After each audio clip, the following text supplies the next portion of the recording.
Howdy guys, I'm Jeep and Jason, and today we have kind of a unique video. A question I get a lot is how to pack your Jeep, or what do you pack in your Jeep? And I'm a horrible example of that because my Jeep is usually a ragtag few bags of things, but my buddy Joe here actually has a very good system, as you can see behind us. We're up at his place in Santa Cruz. We're in the middle of my Tahoe adventure, and I thought now would be a good time to show you what a good well-prepared Jeep. Joe, you ready to show us? I'm ready. Let's go in and have Joe show you what he brings, because I think it is a fantastic setup. All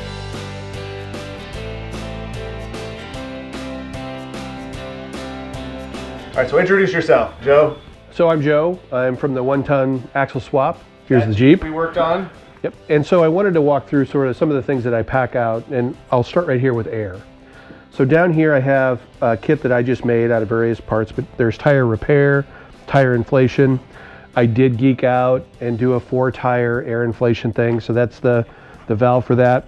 But everything you need is in this box. Even I carry extra valves, so if you're on the trail and you bust a valve like I did on the Rubicon, and there's even some of these Colby specialty valves as well. So this is everything for that. This just gets air from the air compressor underneath the hood out to all of this stuff, and this all packs up into this bag, this packs up into this bag, and here's everything I need for air, including the onboard air in the Jeep. Tell me about you had the foam cut and this and that. Tell me a little bit. Yeah, so this is, if you go to kaizenfoam.com or just Google it, you can get foam inserts made directly for the specific type of case you have. So they make them for these rigid, they make them for pack outs, they make them for Pelican, everything. And then you just put your tool into, or your device into it, and you just trace around it and you cut it out. And then everything stays cool, because this is my second gauge, because what I used to pack this in here and I cracked the gauge open from it just getting bounced around.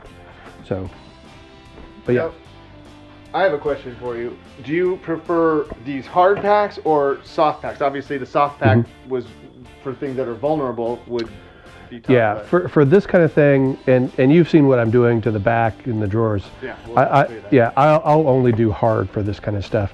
This is great to be in bags, obviously. Okay. Then I have another bag that's always in the Jeep. It's this one right here. This goes underneath the rear seat in the Jeep. And this is what I carry just when I'm not doing anything. I've got a couple of tools just in case. These came in handy. I had to adjust a loose brake line the other day, and it came in handy to have this, tire deflator, a couple of shackles, soft and hard, a multi-tool, a couple of knives, of course the worn wench remote, which of course I have to charge now. Of course, you have to have a beer koozie and an extra bottle opener. You can't just have one. I carry some zip ties. These used to be really important because I used to, my front disconnects, I'd have to tie them up. I've changed that. The super chips that is programmed to my Jeep, so that way if I have to make any changes to the Jeep. This is for the new lock and load suspension. You got to have that in. Some gloves, of course. This is just some guy wire, just in case you need a little bit of rope, and a couple of chains. So this runs in the Jeep all the time. So this all packs into this bag right here? Yeah, all of this will pack into this bag, and it fits perfectly underneath the center of the seat, and it's great. Yeah. Everything packs in underneath there. Now I like this setup right here, because this having one small bag with a multi-tool, this is a multi-trip type thing. He's going on Jeep Jamboree coming up, right? But also just as a daily, like you run this. This is daily. Daily. So like this right here is something that I could see as all the time in the Jeep. So I definitely love that about that. And then also, obviously the stock jack just doesn't work anymore. So I have a bottle jack, and then these accessories will heighten it, so it will work on any lift kit you've got in the Jeep. I have a few extra lug nuts in case you need some. This, of course, is just so I can take the tire on and off. I do use the factory tire iron that comes with the Jeep, but I also put a breaker bar in that same sleeve. Of course, some Gorilla Tape, because you can never do too hard. I also keep a first aid kit in the Jeep. This is just little Jeep Torx things, because you never know. And this is actually a fire extinguisher. So this I also keep in the back just in case it's a one-time use, but I don't always carry a fire extinguisher, a full normal fire extinguisher in the car. This packs into a bag and it's easily accessible. This also, all of this packs into this bag, and this also fits under the back seat. This section right here is in my Jeep 24/7. So, and then there's when I'm out and I'm on a day trip with some buddies or just going out and I'm not worried about being gone for 4 days. So I do carry this ARB jack. It was a investment, as Jason has said in previous videos. But I was on the Rubicon and I used a regular jack and I about took my face off. It grazed me. I got a big gash in my face right here. It would have been a little bit further, I would have broken my jaw. And I know there's hundreds of videos on how to do it, blah, blah.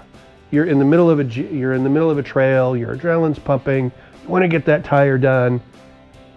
And it's just, you don't want anything that can kill you. And that was close enough. So I bought that. And so this is what I pack in. Also, when I go on a trip, this is a base for a bottle jack or a high lift jack. But if you're on an incline or if you're on something sketchy, this supports that bottle jack a lot better. This is just a simple tire or a trailer recovery point, basic tow strap, of course gloves, and a winch iron. So this is what I throw in if I'm going out for the day. I'm going to be with a bunch of buddies. We've all got extra gear. This is what I need. If I think I'm going to be gone longer or I may be the most prepared person, I'll also throw this stuff into this bag. And then that's a tree saver, another soft shackle. I've got one of these Factor 55, pulleys because it's a lot lighter than those other shackle blocks. A couple more hard shingles, battery cables, because ask me why I pack that. I do have, and I've never needed it, but this is a gas siphon. So if you've got a buddy who's low on gas and you've got some extra to get out, and then another tow strap. This only comes, like I won't take this on a Jeep Jamboree just because this is enough. But if it's just me and 5 or 6 guys going out on ourselves, I'll make sure to take this. And then finally we get to the oh crap table. This is things that are just meant to get you from a trail to a parking lot. So that way you can figure out how you're going to get your rig home. And that's happened to me before as well. But so we'll start right here. I only carry now the fluids that are unique to the Jeep or that will help me get off the trail. So this is the power steering fluid that works with my hydraulic ram. I carry just one tube of gasket maker and one of these in case I peel the diff cover off just a little bit and I can tighten it back up and just keep this from going. And then of course brake fluid. And of course that goes with, I have a full brake line kit right here. So then that way if I bust a brake line, I can put a new one on, resiphon the system again, just to get to a trailer or a parking lot. Let's keep going on to this. A buddy of mine lost a brake line on the Rubicon once, and we had to find someone with a flare tool. So I put a flare tool in here because that is a very unique device that if you don't have it, you're just totally screwed. Now, fortunately, we were with a very large group. Somebody had a flare tool. Because I have a different size than factory belt, I have a spare one of these. Baling wire. These are metal zip ties when the plastic ones just won't do. So these are meant to control anything that maybe you need heat or for exhaust between this and the baling wire. I have this to open up any control arm joint or control arm bolt. This is for leverage on it.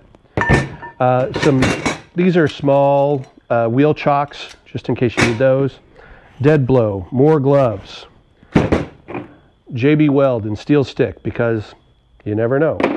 I also have, if you get a crack in a control arm or even in an axle, and you just need to seal it and give it some strength, these are epoxy wraps that you can just put on there. It's something, again, this is to get you off a trail.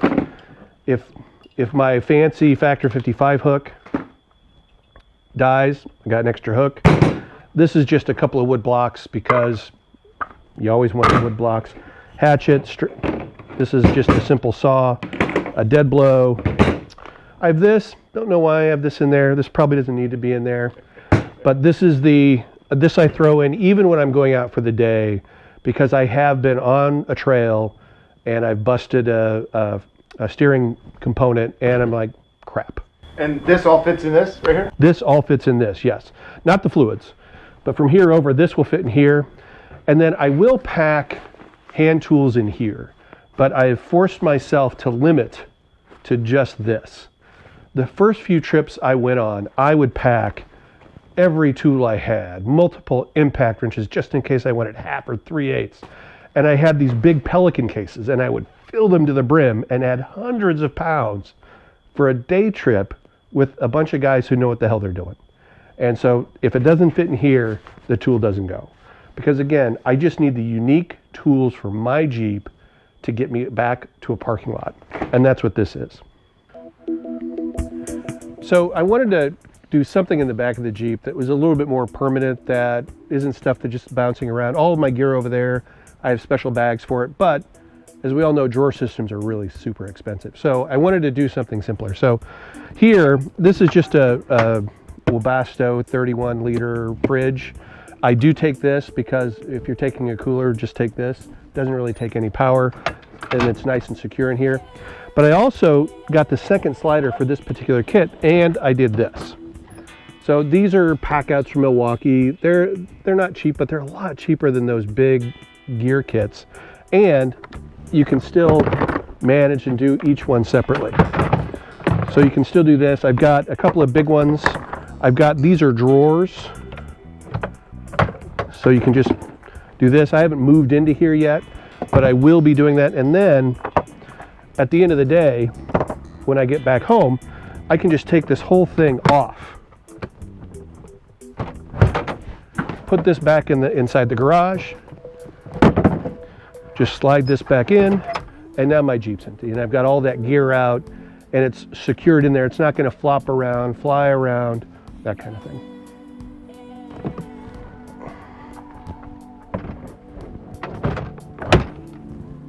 Peel it off.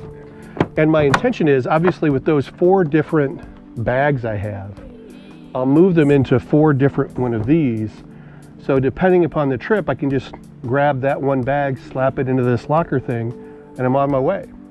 Now the 2 bags that I'll always have underneath the seat will remain. I'm not going to move those into here. But all those other things are in here, and then this, whoops, I don't have to worry about this flying into the seat if I have to stop abruptly, or, you know, where is everything because that bag's underneath this bag or underneath that bag. This way, it's all easily accessible. I'll just probably write on here with a Sharpie what it is. Nice. So there you have it. I hope maybe you picked up a tip or a trick or some things on how to bring certain items.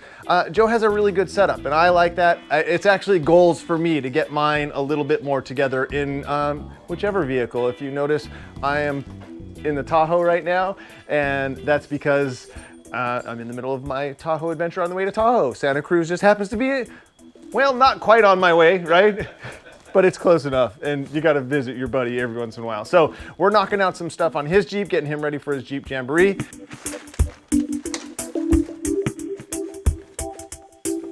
So there you go. Hopefully there's a few tips and tricks in there. Leave a like and a comment on some tips and tricks for people as well. I'm about ready to saddle up. We're almost done working on Joe's Jeep, and I'm gonna hop back into the Tahoe to continue my adventure. So thank you guys so much for watching, and until next time, enjoy your drive.